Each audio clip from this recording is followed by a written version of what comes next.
We've discussed many times before how seemingly separate, unrelated events, institutions, and ideas are actually all part of the same invisible global government, which seeks to manipulate public opinion through innumerable strategies of social engineering and psychological warfare. This shadow network of people with staggering multi-generational wealth occupying positions of power have, for decades, persistently attacked and debased us, psychologically, spiritually, socially, and physically. We have volumes of evidence proving beyond doubt that such an alliance exists, and we know who is behind it. We know the methods they use and have used for decades, if not centuries, and we have them in their own words, telling us their plans for us. The societal diseases we can currently diagnose have been in manufactured metastasis for years. In medicine, the study of iatrogenesis refers to the adverse effects caused not by illness, but by the interventions employed in the treatment of illness. None of this is accidental. What we are witnessing is the end result of the iatrogenic death of Western civilization.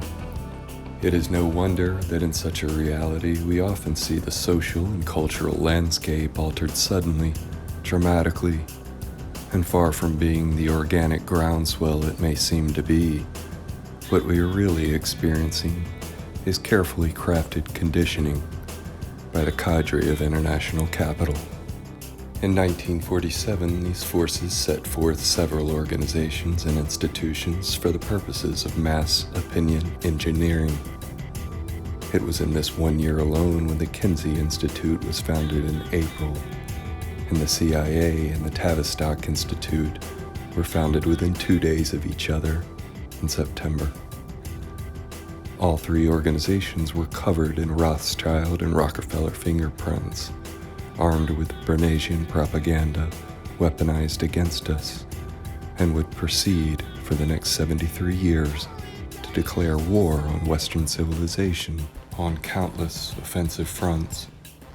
Though seemingly separate organizations with seemingly unrelated ideas, they all have one thing in common aside from their origin, of course, and that is, simply stated, mind control.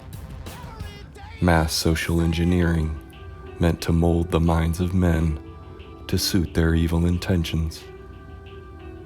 Most people think that brainwashing is something that could only be administered by madmen in a POW camp or in underground laboratories like in Clockwork Orange.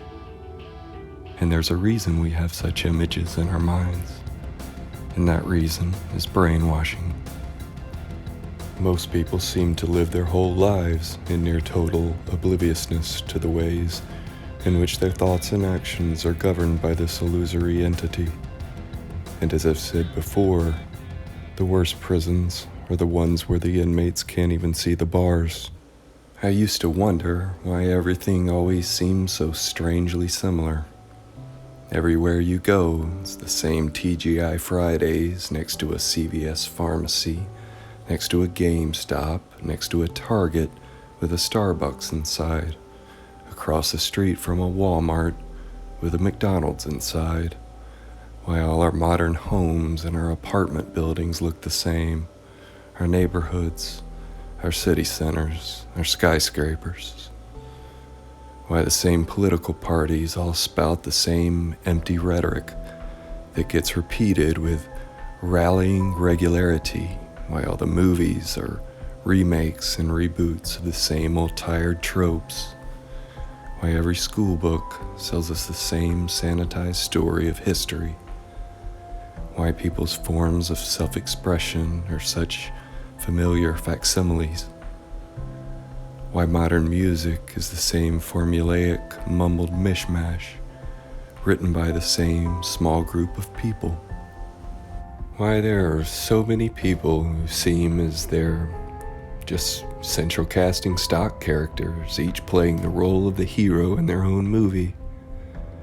The same people picking and choosing character traits of their favorite media personas to assemble a carefully crafted pseudo-personality. Why all these news reporters and media personalities all speak the same way, using similar inflections and tone of voice. I've seen it everywhere this past year, and many of you have remarked in the comments on the street interview videos that I've done just how remarkably similar everyone's opinions are on certain current events and election issues. How so many people have come to be so convinced that completely contrived pseudo-events and phony issues of concern are of such elevated importance. How do you think this all happens? One of the most striking things about the past 10 months, at least for me, has been the dramatic changes to our lexicon and the way they've tinkered with language. Not only have masks drastically altered human interaction, but the newspeak neologisms they've prescribed for us have changed the ways we speak with one another. The new normal. We're all in this together. I can't breathe. Essential workers. Social distancing, flatten the curve, lockdown, just to name a few. The Great Reset has brought with it a great renovation of the words and phrases we are encouraged to use, and the many others that we are told to relegate to the dustbin of history. All Tavistock techniques have a single goal: to break down the psychological strength of the individual and render him helpless to oppose the dictators of the New World Order. Any technique which helps to break down the family unit, as well as family principles of religion, honor, patriotism, and decency, has been and will continue to be used by Tavistock social scientists as weapons of mass control. Not coincidentally at all, nearly the exact same aims are declared in the 11 objectives of the Frankfurt School, the 45 declared goals of the Communist Party, the Jaffe Memo, the Biderman Report, Black Lives Matter, Antifa. In fact, it could very well be argued, and there would be sufficient evidence to support the supposition that nearly every single mass movement in the past 100 years has been nothing more than a psychological operation.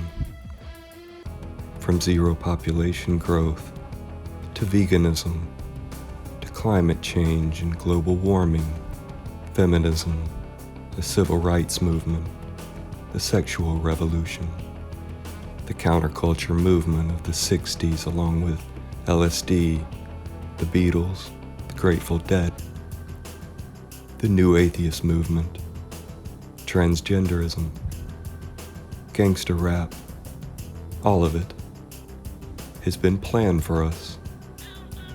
Participants in these movements, these brave new Bolsheviks, they all think of themselves as revolutionaries in rebellion against the system, against the man, when in reality, they're thinking, saying, and doing exactly what they're told.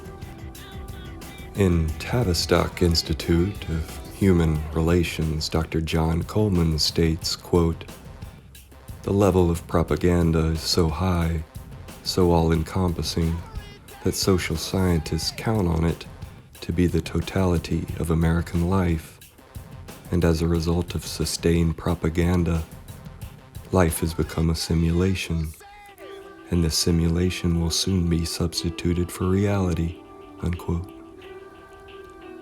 Brings to mind another buzz phrase we've heard often over this past year, the term invisible enemy, referring ostensibly to the virus of which we've all been told to be so fearful. But every day, more people are seeing the truth and breaking free of the simulation, waking up to what the real invisible enemy is and has been all this time.